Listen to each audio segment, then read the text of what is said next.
Praise the Lord. இயேசுவின் ரத்தம் ஜெயம். தினமும் இயேசு நிகழ்ச்சிக்கு உங்களை கர்த்தராகிய இயேசு கிறிஸ்துவின் நாமத்தில் வரவேற்கிறேன். செய்தியின் தலைப்பு: நம்முடைய தகுதி திறமை நமக்கு தெரியும், நம்மை சுற்றி இருப்பவர்களுக்கும் தெரியும்.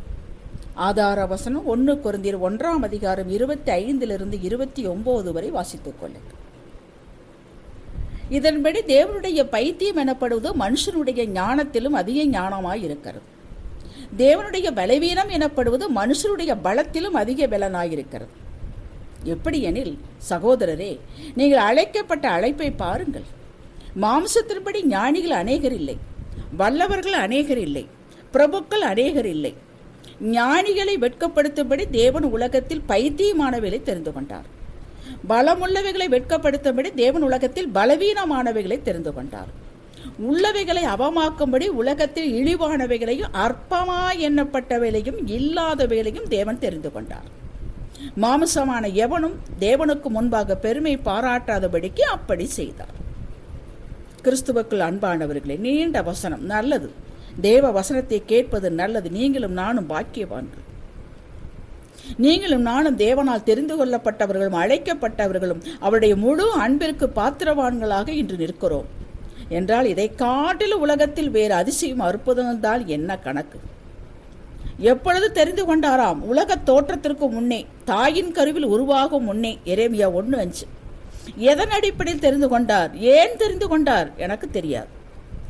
நம் காலத்தில் நம்மை சுற்றி நம்ம இனத்தாரில் நண்பர்கள் கூட்டத்தில் எத்தனையோ ஞானவான்கள் ஒரு விஷயத்தை உடனே புரிந்து கொண்டு நேர்த்தியாக செய்து முடிக்க வல்லவர்களை நீங்கள் பார்த்திருப்பீர்கள், நானும் கண்டிருக்கிறேன். நம்மில் இருக்கும் தாளந்துகள், வரங்கள் ஒரு பொருட்டல்ல. தேவனுடைய அபிஷேகமே முக்கியமானது. மனிதருள்ள ஞானம், அறிவு அல்லது திறமையை கொண்டு தேவன் மக்களை அழைப்பதில்லை. தேவன் தாளந்துகளை, தாளந்து உள்ள மக்களை அழைக்கும் போது அவருடைய தாளந்துகள் அல்ல, தேவனுடைய அபிஷேகமே காரியம் என்றும், அவருடைய தாளந்துகள் எந்த வகையில் நன்மை பயக்காது என்று போதித்து சரி செய்வதற்கு பல ஆண்டுகள் செலவழிக்க வேண்டியதாயிருக்கிறது. ஆனால் திறமையற்ற மக்களை தெரிந்து கொள்ளும் போது அவர்கள் ஒவ்வொரு நொடி பொழுதும் நம்பிக்கையோடு தேவனையே சார்ந்து கொள்வதால் காரியங்கள் எளிதாக மாறுகின்றன. பவுல் எழுதியிருப்பது போல நம்மில் அநேகர் மேலே குறிப்பிட்ட 2வது தரத்தில் இருக்கிறோம். ஆகவே அந்த வகையில் இயேசு தன்னோடு அழைத்து கொண்ட சீடர்களைப் போலத்தான் இருக்கிறோம். இந்த 12 சீஷர்களை பற்றி ஒரு ஆலோசனை மையம் இவர்களுக்கு எல்லா டெஸ்டுகளையும் வைத்து இயேசுவுக்கு ஒரு அறிமுகத்தை அனுப்பி வைப்பதாக ஒரு கற்பனையாக ஒரு உள்ளாய்வு அறிக்கையை கீழே பார்க்கலாம். அன்புள்ள ஐயா, நீங்கள் அனுப்பி வைத்த 12 பேர்களையும் நேர்காணல் மற்றும் மன ரீதி வல்லுநர்கள் ஆய்வு, தொழில்முறை ஈடுபாட்டு திறன் நிபுணர் ஆகியோரிடமிருந்து சேகரித்த தகவல்களை கொடுக்கிறோம். இவர்கள் 12 பேருக்குமே சரியான பின்னணியோ கல்வியோ, நீங்கள் அழைத்த பணிக்கு எந்தவித ஈடுபாடும் அற்றவர்கள். குழுவாக இணைந்து செயல்படும் திறமையும் தன்மையும் இவரிடம் இல்லை. அனுபவமிக்க திறமசாலிகள் நீங்கள் தெரிந்து கொள்வது நல்லது என்று நாங்கள் பரிந்துரை செய்கிறோம். குறிப்பு: யூதாஸ் காரியோத்தை மட்டும் எதையும் சாதிக்கக்கூடிய திறனும், நல்ல மக்கள் தொடர்பும், உயர்மட்ட தொடர்பும், தொழிலில் நல்ல ஈடுபாடும் உள்ளவராய் இருக்கிறார். அவரை உங்களது ரைட் ஹேண்டாக வைத்துக் கொள்ளலாம். மற்றபடி இவர்களால் உங்களுக்கு நஷ்டம்தான் வரும். இதுதான் எங்களுடைய அறிக்கை. கேட்டீர்களா? கற்பனை அறிக்கைதான். ஆனால் பவுல் கொரிந்தியருக்கு எழுதிய நிருபத்தை காண்கிற போது தேவன் இவற்றையெல்லாம் அறிந்தேதான் உலகத்தில் ஒன்றுமில்லாதவர்களை தெரிந்து கொண்டார். தேவன் பூஜ்யங்களை தெரிந்தெடுத்து அதோடு தம்முடைய வல்லமையை சேர்த்து அவரது மகிமைக்கு பெரும் வல்லவர்களாக மாற்றுகிறார்.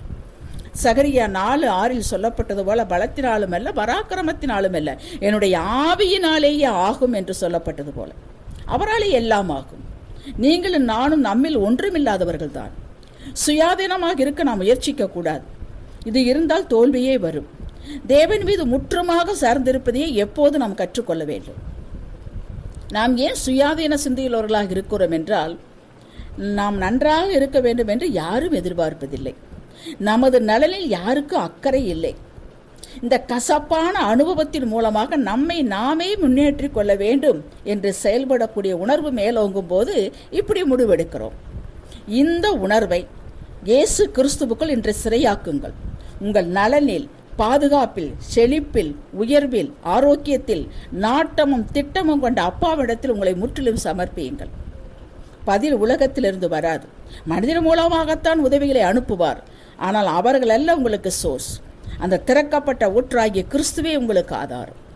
சகாயர், நம்பிக்கைக்குரியவர். நீங்கள் பயப்பட வேண்டிய அவசியமே இல்லை. ஞானவான்களும் பொருள் பலம் ஆட்கள் பலம் உள்ளவர்களுக்கு வாய்க்காததெல்லாம் உங்களுக்கு வாய்க்க செய்வார். ஒவ்வொரு நாளும் ஒவ்வொரு விஷயத்திலும் அவரையே சார்ந்து கொள்ளுங்கள். காற்றும் கடல் அவர் சொல் கேட்டு அடிபணிகிறது.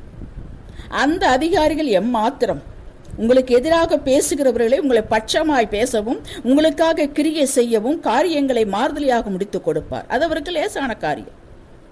உங்களுக்கு எதிராக செயல்படும் சகலமானவர்களும் உங்கள் தகப்பன் கரத்துக்குள் இருக்கிறார்கள் என்பதை நீங்கள் மறக்க வேண்டாம்.